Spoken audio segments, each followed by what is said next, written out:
think this was, in my opinion, the most important game of the weekend because for the past, I would say, 5 to 6 weeks, we've been wondering who are the contenders in the NFC.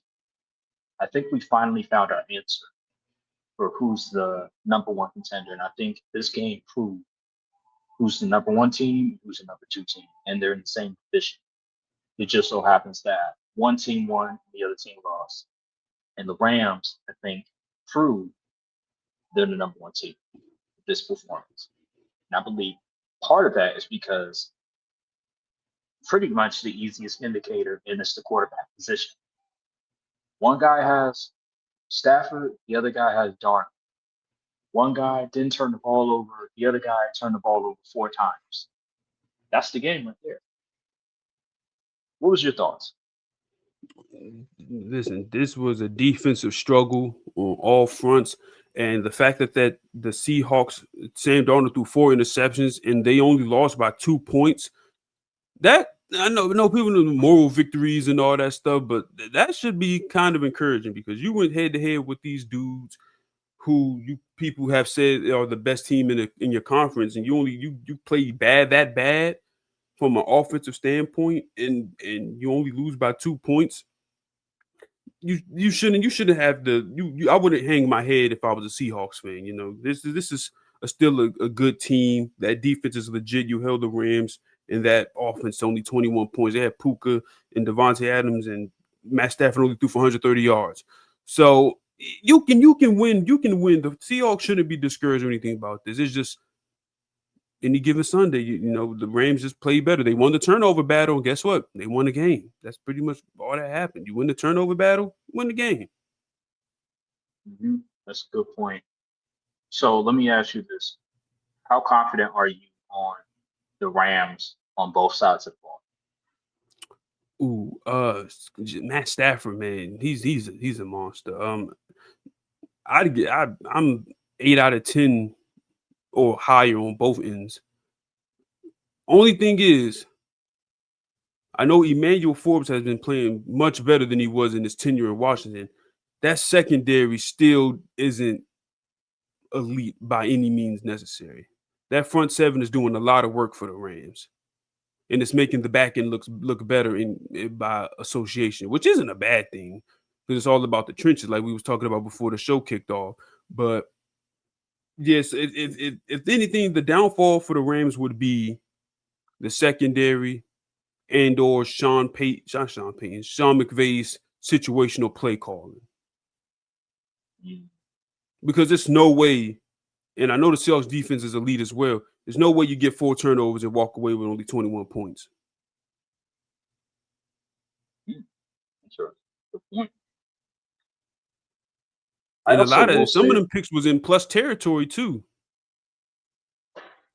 hmm yeah, I will say that coming into the season, I think one of the biggest question marks for this Rams team was also the offensive line. How are they going to play? Because there were some question marks regarding that side of the field in terms of the trenches, because they were still trying to rebuild that offensive line. I don't know what their grade is. I don't know what their BFF grade throughout the offensive line, Let me see if I but can look it if up. their offense is generating a lot of points, this game they didn't generate a whole lot of points.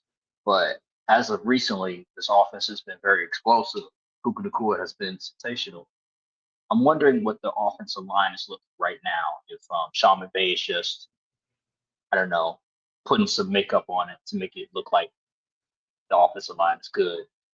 I'm wondering what it's looking like right now because that could also be a determining factor. It's obviously always going to be a determining factor, but in the playoffs, a lot of teams they're going to show their hand and weaknesses are going to be exposed. So I'm curious, have the Rams figured out the offensive line problem? I gotta check that. I'm trying to look for some grades. Yeah, I'm looking at PFF right now. According to PFF, they've been pretty They good. got solid grades, yeah. Yeah, they've been pretty good. I'm looking at it right now. I'm looking at the only guy that hasn't been good has been their right tackle. Yeah, that's what I'm Everybody seeing as else, well. everybody else is in the 80s. Yep. Kevin Dotson has a pretty bad pass blocking rate, but run blocking has been really good. He's been the second best. Coleman Shelton, sixth best offensive rated center. Steve Villa, Yeah, Steve Avila. Yeah. Vila, yeah, is Hmm. fourth best guard, left guard, and their left tackle has been really good. So it seems like the offensive line has been one of the best in the NFL this year, which is an important thing to talk about in regards to are they a real contender or not. And it just lets you know the important aspects of their team, the trenches, the quarterback, the wide receivers, all of that is really good to elite, which is why they're the best team in the NFC this year so far. It all adds up, really. It really Yeah. all adds up. Tell the Elite, trenches, all the teams with the elite trenches, they the ones with the most wins. elite trenches, elite head coach, elite quarterback, really good running back, elite wide receivers. I mean, what more can you really ask for?